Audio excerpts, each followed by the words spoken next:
My name's Serena and I was addicted to food and Uber Eats.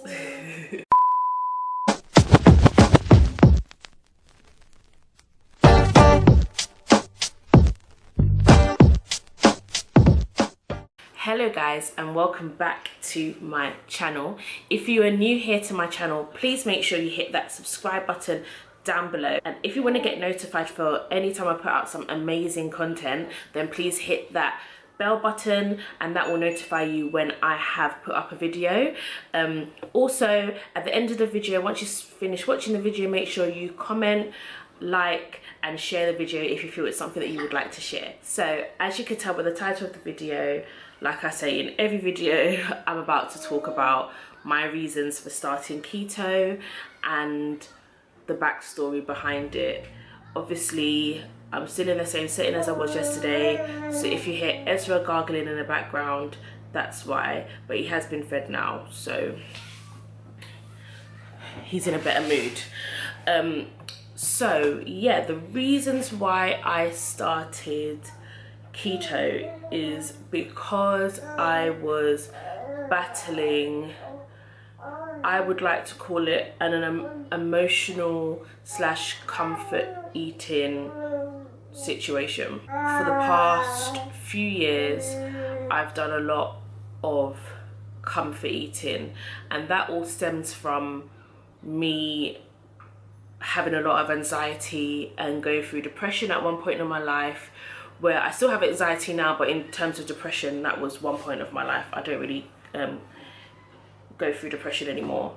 When I get anxious about something, before where I would get really low and depressed, I started substituting that low mood for food, and it got really bad to the point where I was ordering, I know this is gonna sound so stupid, but I was ordering Uber Eats like nearly twice a day. And obviously it got even worse when I had a baby, and me being able to do certain things like cook or even go up the road to get something from Sainsbury's to cook got harder, because obviously I had Ez, and it was more difficult for me to go out when I needed to go out to get stuff. Even that was difficult, trying to cook, having a screaming baby. So I just used to eat. And I started keto. Well, I started keto officially when I looked through my Uber Eats history and realized that every single month, this is really hard to talk about, because I find it kind of, what's the word? Yeah, I find it kind of embarrassing. But yeah, I was spending like a good, like nearly £200 a month on Uber Eats. And when it got to the 17th of July, when I started keto, by that time I had already spent £170 on keto. I mean, on Uber Eats. And it was only the 17th of July. Like, it wasn't even like that, it wasn't even a full month yet. And it was at that point that I realized that I had an issue. Obviously, alongside that, I was getting humongous. If you don't know, obviously through my pregnancy, I wasn't really able to eat that much. It was just something, pregnancy and eating didn't work hand in hand with me. So I lost a little bit of weight after having Ezra, like whilst being pregnant with Ezra and after having Ezra. So I went on the bandwagon of trying my hardest to stick to the weight that I was at, and obviously just try my hardest to go back down, because obviously that was a journey that I was on previous to having him. But obviously that didn't work. So whereas I had lost like, not a lot of weight, but I would say like half a stone being pregnant with him, and basically maintained my weight throughout my whole pregnancy, to then losing another £7 after having him, because he was basically £6 something, £6.3, to then going up basically like 2 stone in the space of 6 months is crazy. So that's basically the backstory of the reason why I started keto. Obviously it's hard. It's very hard being a single parent in a sense, because I'm not ready to talk about that yet, but a single parent and dealing with a child, and also having to deal with the general stresses that come along with being a single parent. And I was just using, like, every sort of stress that I had, I would literally eat. Like, eating would make me feel better. Eating would make me, I know it sounds silly, but it's just like someone would have a drink of alcohol to suppress that feeling and to make themselves come out of that space, that head space. That's what eating was doing for me. It was making me feel better at the time, but then every time after, after the fact or the next day when I look in the mirror, I'll just feel like absolute crap. And then because I was feeling like absolute crap, it was just like an ongoing circle. I was feeling like absolute crap. So because I was feeling like absolute crap, I was just like, F it, let me just continue to eat. Like, I don't care. I look awful. I feel awful. But eating's going to make me feel better. And what's the point of me trying to stop eating or trying to stop what I'm doing when it's not going to work anyway? I've gone through so many diets. I can never ever stick to something. I'm crap at diets. Literally I was just pulling myself down, constantly pulling myself down and trying to justify the reason why my eating habits were so bad. When you have an addiction, you tend to justify your habits with justifiable reasons, which, to be fair, looking back at it, it's not justified. It wasn't justified for me to eat because I weren't feeling good on that day. To me, that doesn't justify my act, but I was using that as a justification at the time. Keto was a diet that I chose was because I felt like it allowed me to still have, because it's high fat, it allowed me to still have certain things that I enjoy, e.g. cheese and meats and stuff like that. I don't like to eat like a rabbit, so being on a keto diet was something that for me made me feel that it's something that I could do. I wasn't sure how I was going to find not having carbs, but to be fair, I've actually found that okay so far.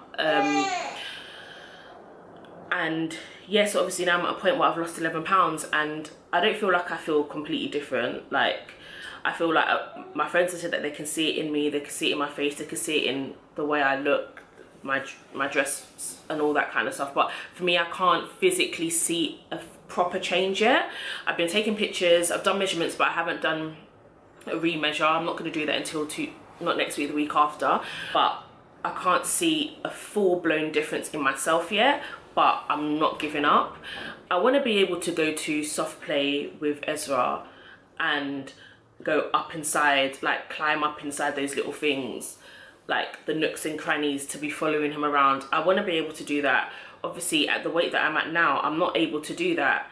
Even if I wanted to, it'll be very difficult for me to try and climb into those type of situations, like, and not get stuck. I'm not even gonna laugh because it's not even that funny, but you know what I mean. It's very difficult for me to do that now. Like, even obviously, luckily he's not at a stage yet where he's running around, but even to run around after him, to have the energy to do all of those kind of stuff, I want that energy. I want to be able to do that. So obviously this is a reason why I've decided to do keto. I decided to change my lifestyle and to change my eating habits. My name's Serena and I was addicted to food and Uber Eats. And my name's Serena, and now I am on a journey where I'm going to battle my food addiction, battle my triggers, and I'm going to push through any sort of situation where I feel low and I'm very anxious and not substitute that feeling with food. It was very hard for me to put out this video. Like, even doing this whole weight loss video is very difficult for me because I don't like to admit what my weight is, because I find it, I wouldn't say disgusting, but I find it very embarrassing at the fact that I've got myself to this point in my life. If you guys knew me, I'm trying to not get emotional, but if you guys knew me in my younger days, I was never a big girl, and I've now become that big girl. I love the whole self-love movement. I'm about loving yourself. I'm about pushing yourself to enjoy who you are. But at the same time, if you're feeling unhealthy and if you feel like you need to make a change, I'm an advocate for that. If you're happy and you're comfortable being a bigger girl, then that's your journey. But for me, I'm a bigger girl and I was never a bigger girl, so it's been a very hard adjustment to adjust to the fact of being my size, to adjusting to styling my size, like being able to style myself, because I found that very, very difficult. Styling myself, fashion was my passion. I know that sounds a bit cliche, but fashion was my absolute passion. I studied fashion in university before I dropped out. I wanted to be a stylist, and I feel like my weight gain put all of that on the back burner for me. I felt like I didn't fit into the industry because I got big. I felt that people didn't take me seriously because I was big. I felt like I couldn't wear certain things because I was big. And I've now got to that point in my life where I don't care what size I am. I'm going to embrace my size and I'm going to wear colors. Like, as you can see, I'm wearing colors. If you knew me 2 years ago, all you would see me in is grey, black, and that's it. Like grey and black, and that's it. So my wardrobe is expanding at the size I am now, but at the same time I don't want to get any bigger, and I want to try and lose as much weight as possible. So, but I just want to know that when it comes to my 30th birthday, which is March the 4th, guys, if you guys want to send me any presents, I'm joking, but when I get to my 30th birthday next year, I want to know that I'm putting on a dress and I feel comfortable. I want to know that I'm not sitting in my house and I'm getting anxiety attacks because I don't want to go out. I just don't want to feel that way anymore.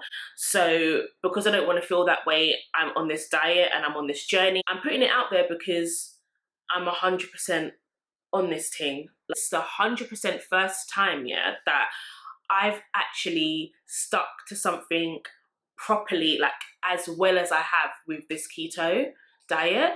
Like other diets, like even in the first week, I'm eating chocolate and saying, oh, it's okay, it's only chocolate whole day. And normally as well, if I have a day of eating crap or a day of feeling like, basically, I will like eat how I feel that whole day. So if I feel like crap, I will eat crap that whole day.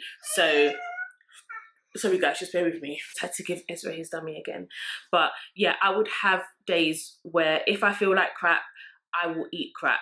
And to be honest, a lot of that was basically a lot of days, but the majority of the time was when it was my time of the month and what my friend Lace likes to call my cycle. So I'm quite happy with myself this week that I haven't like fallen off the bandwagon. If you watch my previous video, you'll know that it's that time of the month for me at the moment, and all I've had is a jacket potato. I haven't had any sort of sweet stuff, haven't had any chocolate, any cakes, any biscuits, any ice cream. Like, I haven't had anything that would push that would fully push me off my diet. And I'm happy about that. It's the first time I've actually stuck to something even through this time of the month, so I'm proud of myself. If you enjoyed this video, make sure you give it a thumbs up, and thank you again for tuning into my channel. And like I said before, please subscribe, guys, if you enjoy my content and you enjoy my amazing personality. I'm joking. I'm gonna stop rambling on and I'm gonna let you guys go and enjoy the rest of your amazing day. But make sure you like, comment and subscribe, and I'll be back soon with another video. Mwah.